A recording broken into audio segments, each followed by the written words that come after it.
A mulher que ficaria conhecida como um ícone da moda mundial nasceu em 19 de agosto de 1883, em circunstâncias que pouco sugeriam o destino glorioso que a aguardava. Gabrielle Bonnier Chanel veio ao mundo não em um berço de ouro, mas nos modestos corredores do asilo de pobres de Saumur, uma pitoresca cidade no oeste da França. Seu pai, Albert Chanel, era um homem de bom coração que ganhava a vida como vendedor ambulante de roupas de trabalho, percorrendo as encantadoras vilas da região. A mãe, Eugénie Jane Devole, uma lavadeira incansável, dedicava seus dias ao mesmo asilo onde Gabrielle nasceu, sob os cuidados das Irmãs da Providência, uma ordem religiosa conhecida por sua compaixão.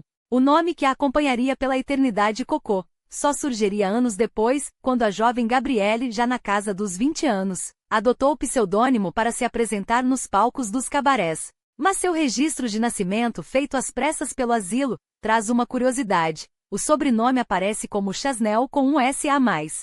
Um simples erro de escrita provavelmente cometido em meio à correria do momento, já que sua mãe, doente, não pôde estar presente, e seu pai viajava a trabalho. Mais tarde, esse detalhe a incomodaria profundamente, mas ela jamais o corrigiu, talvez por receio de reviver memórias de uma infância que preferia esquecer. Gabrielle era a segunda filha de Albert e Eugénie, que já haviam tido Júlia um ano antes, em 1882. Na França católica da época, ter filhos fora do casamento era um escândalo, e a pressão da família de Eugénie finalmente levou o casal ao altar em 1884. A vida, porém, não seria fácil. Nos anos seguintes, o casal teria mais 4 filhos, Alphonse, Antoinette, Lucien e Augustin, este último falecido com apenas 6 meses. A família vivia em condições precárias, amontoada em um único cômodo em Brive-la-Gaillarde, uma pequena cidade entre Bordeaux e Limoges. O destino foi cruel com Eugénie. Em 1894, quando Gabrielle tinha apenas 11 anos, sua mãe faleceu.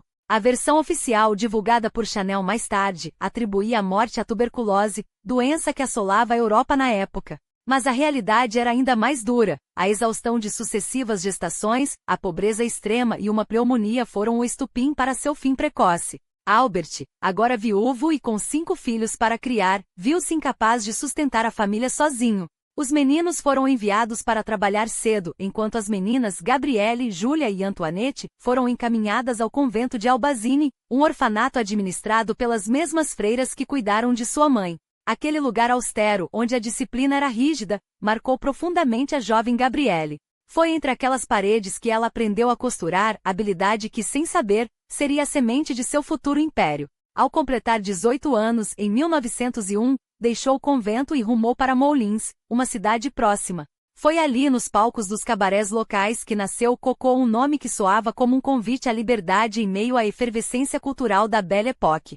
Embora Moulins não tivesse o glamour de Paris, era um reflexo da época dourada que a França vivia, com seus espetáculos, música e um ar de renovação. Nos anos seguintes, Coco circulou entre Moulins e Vichy, esta última um destino turístico badalado por suas águas termais e vida noturna. Foi em Moulins que conheceu Etienne Balsan, um ex-oficial de cavalaria de família abastada, ligada à indústria têxtil. O relacionamento duradouro com Balsan abriu portas para um mundo que ela jamais imaginara. Há quem especule que André Palace, seu sobrinho, fosse na verdade seu filho com Balsan, mas a verdade é outra. André era neto de sua irmã mais velha, Júlia, que, abandonada pelo pai da criança, tirara a própria vida. Coco, então, assumiu a criação do menino como se fosse seu, enviando-o para um internato e cuidando dele por anos.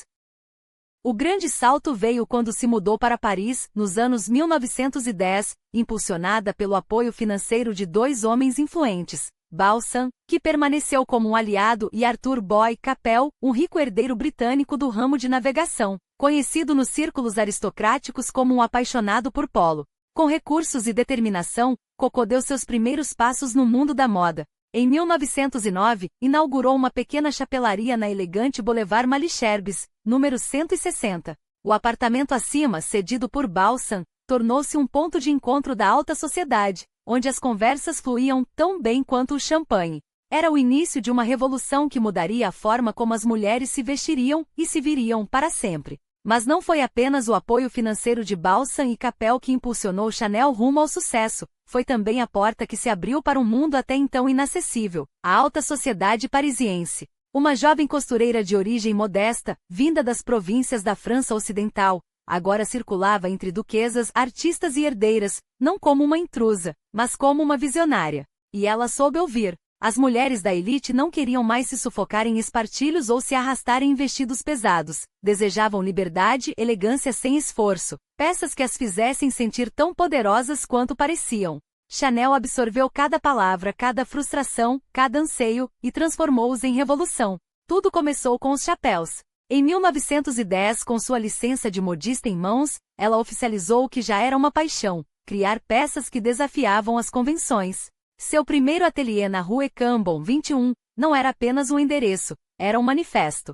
Localizado a passos da Place de la Concorde, entre os jardins das Tuileries e a grandiosidade do Louvre, o espaço respirava a essência de Paris, sofisticação sem pretensão. Ali, entre cortinas de veludo e espelhos que refletiam o futuro, Chanel costurava não apenas tecidos, mas uma nova identidade para a mulher moderna. Seus designs iniciais já carregavam a assinatura que a tornaria lendária: blazers estruturados, saias de corte reto, blusas fluidas e suéteres que abraçavam o corpo sem aprisioná-lo. Em uma época em que as mulheres ainda jogavam tênis de saias longas e corsets, ela ousou propor roupas que permitissem movimento, respiração, vida. Era a estética do esporte chique antes mesmo que o termo existisse, um estilo que dialogava com a energia dos clubes de polo, das pistas de corrida e dos salões de dança, onde o corpo pedia liberdade e a moda finalmente atendia. Até 1913, o sonho de Chanel já ultrapassava as fronteiras de Paris. Ela inaugurou boutiques em Deauville, o refúgio elegante da Normandia, e em Biarritz, a joia basca banhada pelo Atlântico. Essas cidades não eram escolhas aleatórias, eram estratégias. Deauville atraía a aristocracia francesa e os turistas britânicos. Biarritz, com seu ar cosmopolita, encantava espanhóis e americanos em fuga da guerra que se anunciava. Enquanto a Europa se preparava para o caos, Chanel oferecia um oásis de estilo, e as mulheres, ávidas por normalidade e beleza, responderam com lealdade. Mas a Primeira Guerra Mundial chegou, e com ela a escassez. Os tecidos rareavam, as rotas comerciais eram interrompidas, e o luxo parecia um privilégio insustentável. Menos para Chanel. Enquanto muitas casas fecharam as portas, ela adaptou-se com uma filosofia simples: qualidade acima de tudo. Suas peças, feitas para durar, tornaram-se ainda mais desejadas em tempos de incerteza. E foi em Biarritz, longe dos bombardeios do norte, que seu negócio floresceu. A cidade, neutra e ensolarada, virou um refúgio para quem ainda podia sonhar e gastar. Os jornais britânicos, impossibilitados de viajar a Paris, descobriam ali o gênio de Chanel. Em 1917, Harper's Bazaar declarou suas criações como as mais elegantes da Europa em tempo de guerra. Um título que não era apenas um elogio, mas uma profecia. Quando a paz chegou em 1918, Chanel não perdeu tempo. Em 1919, ela adquiriu o número 31 da Rue Cambon, um endereço que se tornaria sinônimo de reinvenção. A Europa emergia ferida, a gripe espanhola ceifava vidas, revoluções sacudiam impérios, e a economia cambaleava. Mas para a alta sociedade, o luxo era uma forma de resistência. E Chanel, com sua intuição afiada, soube capitalizar isso. Suas clientes não compravam apenas roupas, compravam uma promessa, a de que mesmo em meio ao caos, ainda era possível ser elegante, audaciosa, livre. Os anos 1920 explodiram como uma festa após o luto. A geração perdida queria esquecer a guerra, e as flappers jovens ousadas, com cabelos a garçone e saias acima do joelho, encontraram em Chanel sua uniformizada rebeldia. Seus tailleurs de tweed, seus vestidos pretos que mais tarde se tornariam o icônico Petite Robe Noire, seus colares de pérolas falsas, tudo falava de uma feminilidade que não pedia permissão. A moda finalmente acompanhava o ritmo do jazz, das festas clandestinas e do novo papel da mulher, independente, trabalhadora, donas de si. Até 1927, o Império Chanel já ocupava um quarteirão inteiro na Rue Cambon. Não era mais uma simples loja, era um fenômeno. E o melhor, estava apenas começando. Um bronzeado dourado que se tornou sua assinatura. Não foi um acidente, mas uma revolução.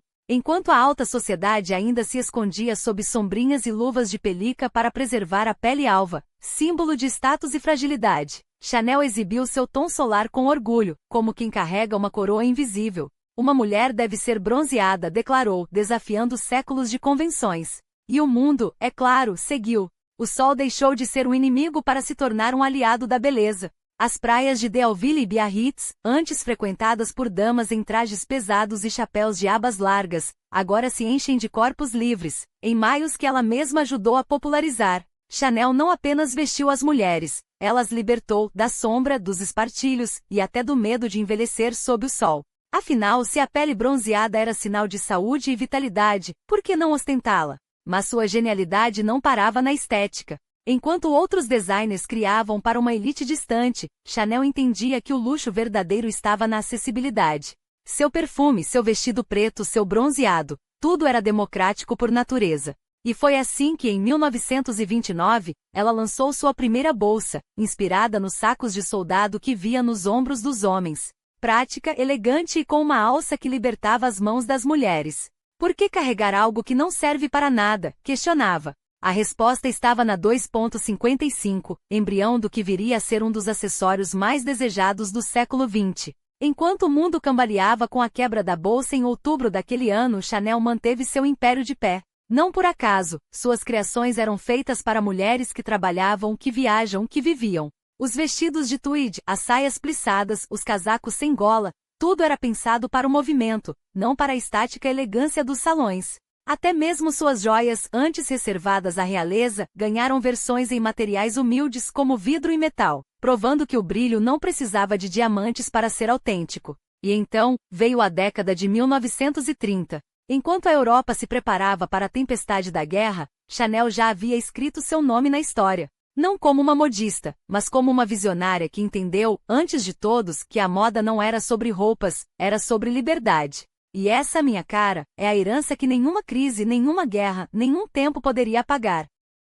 Mas então veio o sol. Não aquele que apenas aquece a pele, mas o que redefine uma era. Em 1923, uma mulher desceu de um barco em Cannes com a pele dourada pelo verão, e o mundo nunca mais olhou para o bronzeado da mesma forma. Até então a palidez era sinônimo de distinção, um privilégio das damas que não precisavam trabalhar sob o sol. Mas Coco Chanel, com seu instinto afiado para subverter regras, transformou o bronzeado em símbolo de modernidade.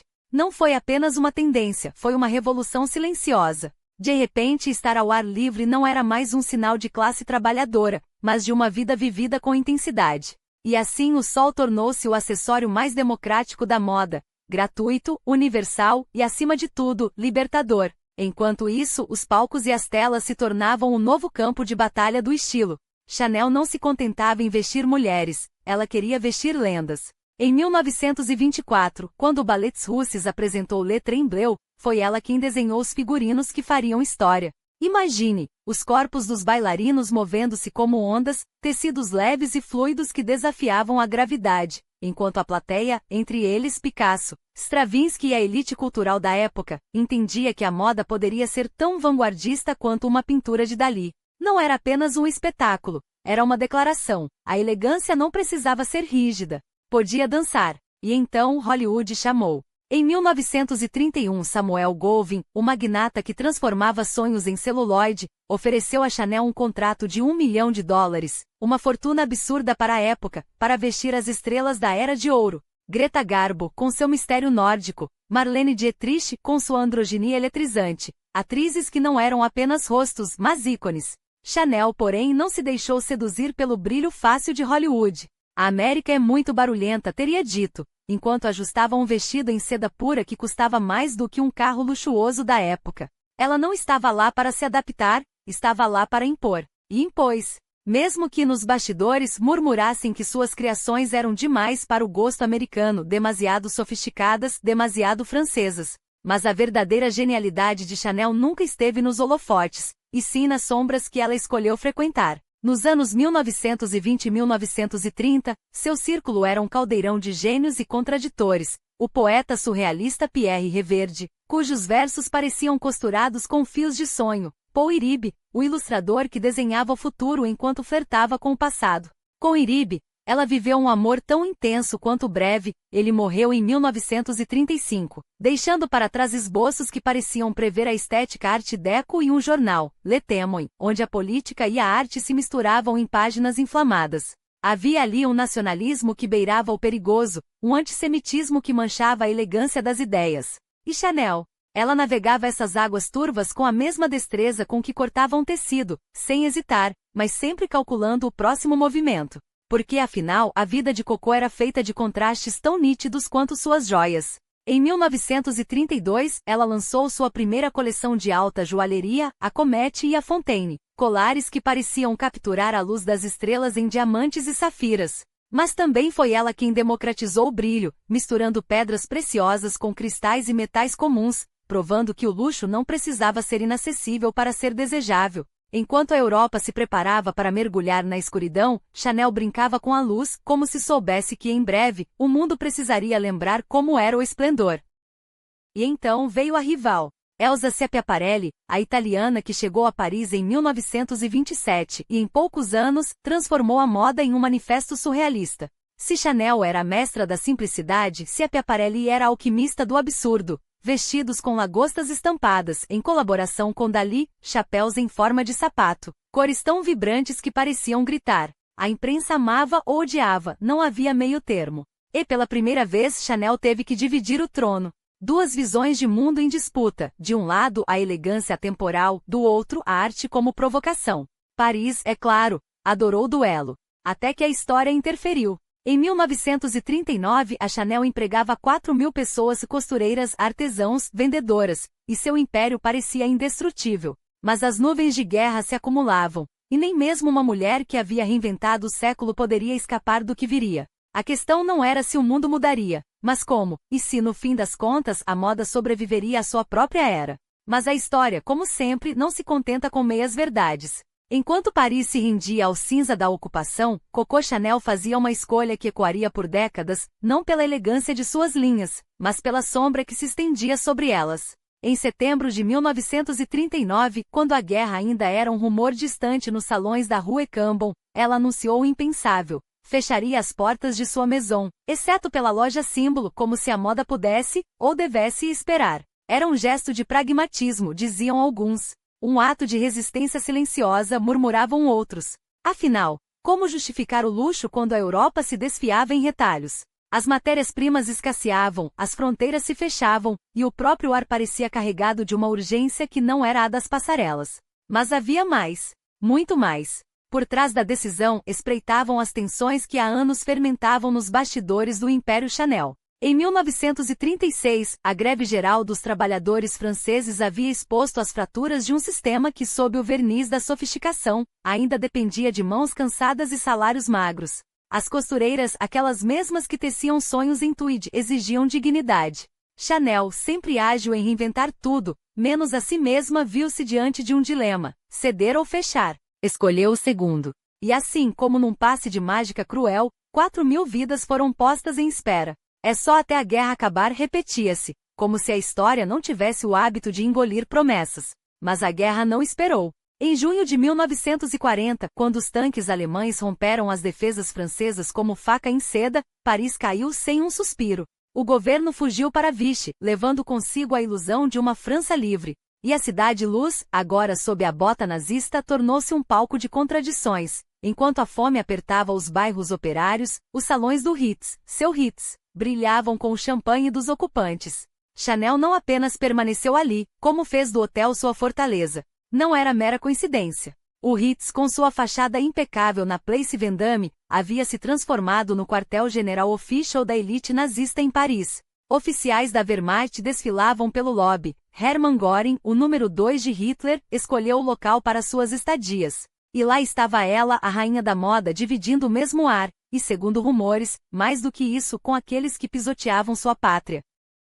Alguns dirão que foi sobrevivência, outros oportunismo. Mas as cartas que emergiram décadas depois, os depoimentos de espiões e os arquivos desclassificados pintam um quadro menos inocente. Chanel não apenas tolerava a ocupação, ela cortejava. Suas conexões com a inteligência alemã, facilitadas por seu antigo amante, o diplomata nazista Hans-Günther von Dinklage, iam além de jantares mundanos. Havia o Abwehr, o serviço secreto alemão, e havia o Modelut, um plano audacioso e falho para usar sua influência junto a Churchill, sim, aquele Churchill, em uma negociação de paz separada. A ironia? A mulher que vestira as mulheres livres da Europa agora tecia intrigas nos bastidores de uma guerra que as aprisionava. E então, há as palavras que ela mesma deixou escapar, como agulhas soltas em um bordado mal acabado. Em cartas e conversas, Chanel não escondia seu antissemitismo. Os judeus são uma praga, teria dito a um amigo, nem sua admiração pela ordem que os nazistas prometiam. Seu relacionamento com o designer Paul Iribe, um ferrenho nacionalista que publicava o jornal Le Témoin, só aprofundou suas convicções. Para ela, a França precisava de um novo começo, mesmo que isso significasse aliar-se aos algozes. A moda poderia esperar, a história não. Quando as tropas aliadas finalmente libertaram Paris em agosto de 1944, Chanel não estava entre as multidões que choravam de alívio nas ruas. Ela já havia partido, para a Suíça discretamente, como quem foge de uma conta não paga. Mas a França não esqueceria. Nos anos seguintes, enquanto o mundo celebrava seu gênio, os sussurros sobre sua colaboração persistiram, abafados pelo brilho de seus retornos triunfais. Afinal, quem ousaria manchar o legado de uma lenda? Mas a verdade, como um vestido mal ajustado, sempre acaba se desprendendo. E a de Coco Chanel é feita de fios tão escuros quanto os threads que a imortalizaram. No outono de 1939, enquanto a Europa se preparava para mergulhar na escuridão, Coco Chanel já traçava seus próprios planos nas sombras. Não eram meros caprichos de uma mulher de negócios, mas cálculos frios, movidos por uma ambição que não conhecia limites nem escrúpulos.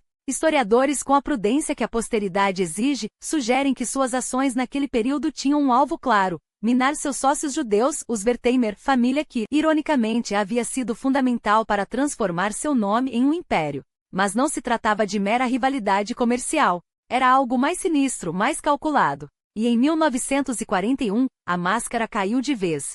Foi então que Chanel, com a precisão de uma costureira ajustando um corte, tentou se valer das leis antissemitas do regime nazista para roubar o que não lhe pertencia. Na França ocupada, onde o medo e a delação se tornavam moeda corrente, ela moveu suas peças no tabuleiro sujo da colaboração. Seu objetivo? Arrancar dos Wertheimer, que generosos demais para seu próprio bem, lhe haviam dado 10% dos lucros de Parfum Chanel enquanto retinham 70%, o controle total da empresa que ajudaram a construir. O detalhe cruel? Enquanto ela tramava, os herdeiros daqueles que a tornaram rica ainda hoje detêm as rédeas do Império Chanel. A ironia é tão cortante quanto uma tesoura de alfaiate. Pierre Wertheimer, o homem que um dia acreditou nela, era mais do que um sócio, era um visionário. Filho de imigrantes judeus que fugiram da Alsácia após a Guerra Franco-Prussiana, ele cresceu em Paris, respirando o ar da reinvenção. Nos anos 1920, quando Chanel ainda era uma costureira com sonhos maiores que seu ateliê, foi Pierre quem viu potencial em Chanel número 5 e transformou um perfume em um fenômeno global. Enquanto ela brilhava como o rosto da marca, ele trabalhava nos bastidores tecendo alianças, expandindo fronteiras. Mas a gratidão, como se sabe, é um tecido frágil, e Chanel o rasgou sem hesitar. Já em 1935, antes mesmo da guerra, ela havia tentado processar os Wertheimer, numa manobra desesperada para revisar o contrato que, em sua visão, a prejudicava. Perdeu, mas a derrota só alimentou seu ressentimento. Quando os nazistas marcharam sobre Paris, ela viu sua chance. As leis raciais do Terceiro Reich não eram apenas uma ameaça para os judeus, eram uma oportunidade para quem, como ela, não tinha escrúpulos em usá-las a seu favor. Em 1941, Chanel pressionou as autoridades de ocupação, invocando seu suposto direito ariano sobre Parfum Chanel. Argumentou que os Wertheimer, ao fugirem para os Estados Unidos em 1940, haviam abandonado a empresa. Uma mentira conveniente, claro. Na verdade, Pierre Previdente já havia transferido sua participação majoritária para Félix Amiot, um cristão francês intocável aos olhos do regime. Um checkmate que a deixou com as mãos vazias, mas não sem antes expor a que ponto estava disposta a ir, mas sua colaboração não parou por aí. A partir de 1940, Chanel se tornou algo muito pior que uma oportunista, uma agente. Seu nome de código F7124 aparece em documentos secretos da Sicherheitsdienst, SD, a polícia de segurança nazista que operava nas sombras da ocupação. Não era Gestapo, cujo nome ainda ecoa com terror, mas uma organização igualmente letal, especializada em espionagem e repressão. Seu chefe em Paris, Walter Schellenberger, era um homem que jogava xadrez com vidas, e Chanel se tornou uma de suas peças. E então veio Hans Gunther von Dinklage, um barão alemão, diplomata, espião da Abwehr e, acima de tudo, um homem com conexões perigosas. Ele era próximo de Heinrich Himmler, o arquiteto do Holocausto, e de Joseph Goebbels, o mestre da propaganda nazista. Quando Chanel o conheceu em 1940, não foi um romance casual. Foi uma aliança. Por 2 anos, enquanto Paris sufocava sob a bota nazista, eles viveram juntos no Ritz, ela, a rainha da moda, ele, o braço direito do terror. E se alguém ainda duvida de suas lealdades, basta lembrar, em 1942, quando a guerra já mostrava sua face mais cruel, Chanel não apenas permaneceu ao lado de Von Dinklage. Ela escolheu ficar. Não era apenas uma questão de quem Coco Chanel conhecia, mas do que ela fazia com esses contatos. Enquanto Paris se afogava em medo e fome, ela desfilava pelos salões do Ritz como se a guerra fosse um mero pano de fundo para seus jogos de poder. E que jogos eram esses? Espionagem, traição e, acima de tudo, uma lealdade inquebrantável ao regime que esmagava a França. Em 1943, quando a maré da guerra já começava a virar contra os nazistas, Chanel não se limitou a ser uma espectadora privilegiada. Ela se tornou peça-chave da Operação Modelhut, ou Chapéu Modelo, em tradução livre, um plano tão sinistro quanto elegante, típico do estilo nazista. A missão? Usar sua influência e conexões para seduzir o embaixador britânico em Madrid, Sir Samuel Ware, e abrir um canal secreto de negociações entre Berlim e Londres. O objetivo? Uma paz separada que deixasse a União Soviética de fora, e claro, salvasse a pele dos líderes nazistas quando a derrota já era inevitável. Mas não era apenas sobre diplomacia. Era sobre traição. Chanel não agia sozinha. Ela era agente da Abwehr, a inteligência militar alemã, e trabalhava em estreita colaboração com Walter Schellenberg, um dos homens mais perigosos do Terceiro Reich. Chefe do Sicherheitsdienst SD, sua missão em Madrid não foi um fracasso por acaso. Foi porque Vera Batti Lombardi, uma jovem anglo-italiana que Chanel recrutou para o esquema, revelou tudo aos britânicos. O plano desmoronou, e o que deveria ser um golpe de mestre virou mais uma mancha em seu legado.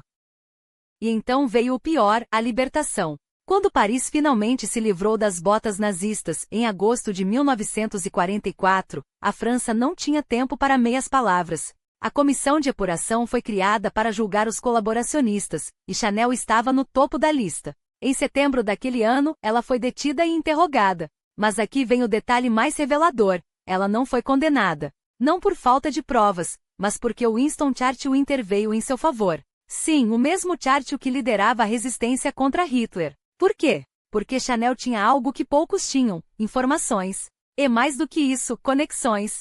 Ela conhecia os segredos sujos da ocupação, os nomes dos espiões, os acordos obscuros.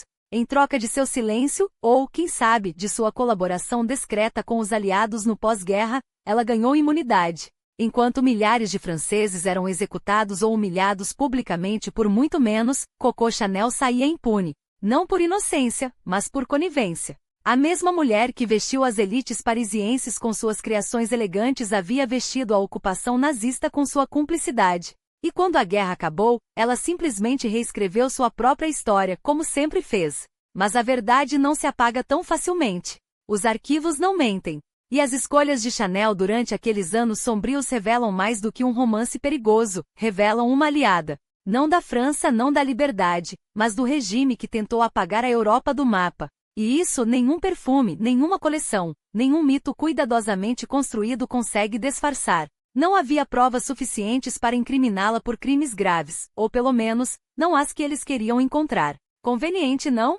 Especialmente quando se tem um velho amigo como Winston Churchill, que após décadas de amizade pré-guerra com Chanel, decidiu intervir em seu favor. Um telefonema aqui, uma palavra ali e voi lá. A Commission de Apuração soltou Coco como se nada tivesse acontecido. Uma cortesia entre elites, um favor entre aqueles que sabem como o mundo realmente funciona. E assim, mais uma vez, o passado inconveniente foi varrido para debaixo do tapete, não por falta de culpa, mas por excesso de influência. Mas não pense que a guerra terminou sem deixar suas cicatrizes nos negócios. Os Wertheimer, judeus e donos da Parfum Chanel, viram o perigo se aproximar em 1940 e fugiram para os Estados Unidos, deixando para trás uma empresa que Chanel não hesitou em tentar roubar. Usou as leis antissemitas dos nazistas como arma, tentando forçar a transferência da marca para um aliado ariano, Félix Amiot. Um golpe baixo, calculado e que por sorte ou incompetência falhou. Mas não se preocupe, a história sempre dá uma segunda chance aos audazes. E Chanel soube aproveitá-la. Quando a poeira baixou, ela não apenas escapou da justiça como ainda contratou René de Chambrun, genro de Pierre Laval, sim, aquele Laval, o primeiro-ministro de Vichy, executado por traição em 1945. Uma escolha ousada, quase provocativa. Mas para quem já havia dançado com o diabo, o que era mais um escândalo? Os Wertheimer, é claro, não esqueceram. O boicote aos perfumes Chanel depois da guerra foi real, os lucros despencaram. E a marca que um dia simbolizara elegância agora cheirava a colaboração. Mas o dinheiro, como sempre, falava mais alto. Em 1947, um acordo foi fechado. Os arquivos sujos permaneceriam trancados, os Wertheimer mantinham o controle da empresa, e Coco, bem, ela ficaria com 2% dos lucros futuros, uma migalha, diriam alguns. Só que migalhas para Chanel sempre viraram banquetes. Porque no final das contas, quem se importa com porcentagens quando se é uma lenda? Na década de 1950, ela já era novamente uma das mulheres mais ricas do mundo. O exílio na Suíça, sim, aquela Suíça, refúgio de nazistas fugitivos, não passou de um intervalo glamouroso. Lausanne, às margens do Lago Léman, a poucos quilômetros da França que a repudiara, tornou-se seu palácio de cristal. Enquanto Dior e Balenciaga reinventavam a moda, Chanel observava, irritada, achando tudo muito rígido, muito pós-guerra. Como se o mundo não soubesse que o verdadeiro estilo era temporal, e que ela, mais do que ninguém, entendia de sobrevivência. Até que em 1949, o passado voltou a bater a porta. Desta vez em um tribunal francês, como testemunha no julgamento do barão Louis de Vaufreland, espião nazista. Chanel, é claro, tinha uma saída. Uma carta de Duff Cooper, ex-embaixador britânico, atestando seu caráter impecável durante a ocupação. Conveniente, não? Uma recomendação de última hora como um bilhete de saída da prisão. Mas o que Cooper realmente sabia? O que ele queria saber? Os anos 1950 deveriam ter sido de redenção, mas a sombra da colaboração ainda a perseguia. Até Walter Schellenberg, chefe da inteligência estrangeira da SS, cruzou seu caminho primeiro como um nome nos arquivos, depois como um homem preso, condenado por crimes contra a humanidade. E adivinhe, Chanel ajudou financeiramente sua família durante o cativeiro. Um gesto de caridade, claro. Ou talvez uma apólice de seguro. Schellenberg, afinal, sabia demais. Quando foi solto em 1949, depois de cumprir apenas 2 anos de uma pena de 6, para onde foi? Para a Suíça. Para a casa de Coco. Uma coincidência? Ou mais uma peça no tabuleiro de uma mulher que sempre soube como jogar? Ele morreu pouco depois de cirrose, levando consigo segredos que talvez nunca venham à tona. Mas a pergunta permanece: quantas vidas foram salvas ou destruídas, por trás daquelas portas fechadas? Quantos acertos de contas foram feitos em silêncio, enquanto o mundo aplaudia o retorno triunfal da grande Coco? Porque a moda perdoa. A história não tanto. Turim, Itália, março de 1952. Quem cuida dos detalhes do enterro? Quem assume as despesas? Quem escolhe as flores? Quem garante que o último adeus seja tão impecável quanto um desfile na Place Vendôme? Coco Chanel. A mesma mulher que anos antes tecia alianças nas sombras de Berlim. Uma ironia cruel, ou talvez apenas mais uma jogada calculada. Porque a morte de Walter Schellenberg não foi um fim, mas um recado. Um lembrete de que mesmo na derrocada, os fios do poder ainda se moviam entre seus dedos. E enquanto a Europa se reconstruía sobre as cinzas da guerra, Chanel não se contentava em ser uma relíquia do passado. Aos 70 anos, ela ainda tinha fome não de pão, mas de legado. O mundo mudará. A Guerra Fria aquecia os ânimos, os antigos nazistas voltavam a circular nos salões como se nada tivesse acontecido, e a moda era o palco perfeito para uma ressurreição. Em 1954, ela voltou, não como uma sobrevivente, mas como uma soberana. E quem bancou seu retorno? O mesmo homem que ela tentará expulsar décadas antes, Pierre Wertheimer. O rival, o sócio traído, o judeu que escapara da França ocupada enquanto ela flertava com os algozes de seu povo. Pois é, a vida tem dessas voltas, ou melhor, Chanel tinha. Os Wertheimer não eram tolos. Sabiam que por trás da elegância temporal, havia uma mulher que não hesitaria em usar qualquer arma, charme, dinheiro ou silêncio. O acordo foi claro. Ela teria 10% da empresa, eles, 70%. Os outros 20%? Comprados discretamente pela família anos depois, garantindo que o controle jamais escapasse de suas mãos. Chanel poderia brilhar, mas nunca mais governaria sozinha. Era o preço por ter apostado no cavalo errado na guerra. Mas que importância tinha isso? A imprensa a recebia de braços abertos. Vogue e Life pintavam seu retorno como um conto de fadas, omitindo convenientemente os capítulos mais sombrios. As americanas, ávidas por luxo depois dos anos de racionamento, devoravam seus modelos. E as europeias? Bom, a Europa sempre soube perdoar quem soubesse vestir seus pecados com seda. Em 1957, o Oscar da moda, em Dallas, não foi uma vitória e foi uma coroação. Os anos 60? Um império. As joias, os perfumes masculinos, as bolsas que se tornariam ícones. Até Jack Kennedy, a primeira-dama mais fotografada do mundo, escolheu Chanel para enfrentar o dia em que o marido foi assassinado. Kelly Taier cor-de-rosa não era apenas tecido, era uma armadura. E quando Aristóteles Onassis pediu que ela desenhasse os uniformes da Olympic Airways, não foi um pedido, foi uma homenagem. Porque Chanel não vestia mulheres, ela as transformava em lendas. Ela trabalhou até o fim, não por necessidade, mas por teimosia. O Ritz, seu quartel-general desde os dias da ocupação, era também sua fortaleza. Lá, entre os espelhos e as memórias, ela preparava coleções como se preparava estratégias, com precisão cirúrgica. Até que, em janeiro de 1971, o corpo disse basta. Morreu como viveu, no comando até o último suspiro. O funeral? Um espetáculo. A igreja da Madeleine lotada de rostos que ela ajudara a moldar, Dali, Saint Laurent, a elite que ora idolatrava, ora sussurrava sobre seus fantasmas. E Claude Pompidou, a primeira-dama da França, presente como um selo de aprovação oficial. Porque no fim, até a República precisava de seu mito. Enterrada em Lausanne, ao lado dos homens que a amaram e traíram, Chanel deixou para trás mais do que um império. Deixou uma pergunta: quantas vidas cabem em uma costura? Quantos pactos foram bordados em tude? A moda a absolveu. A história não. E enquanto os biógrafos ainda discutem se ela foi vítima ou cúmplice, uma coisa é certa: Coco Chanel não era apenas uma estilista. Era uma sobrevivente. E sobreviventes não pedem perdão. Eles ditam as regras do jogo. Mesmo depois de mortos. Os arquivos não mentem. Nem as assinaturas nos documentos da Sicherheitsdienst, nem os jantares íntimos com oficiais da Gestapo no Ritz, nem a carta que escreveu em 1941 suplicando por proteção ariana para sua marca, enquanto os Wertheimer, seus sócios judeus, fugiam para Nova York com nada além das roupas do corpo. Coco não era apenas uma espectadora da ocupação, era uma jogadora ativa, movida por uma ambição que não conhecia escrúpulos. Queria Chanel só para si, mesmo que isso significasse negociar com o diabo. E negociou. Com o ex-comissar para a França ocupada, com o Abwehr, com homens que entre um champanhe e outro, decidiam quem iria para os campos. Ela chamava isso de sobrevivência. A história chama de colaboração. Mas a guerra acabou, e a França precisava de heróis, não de vilãs. Os Wertheimer voltaram. Os arquivos foram selados.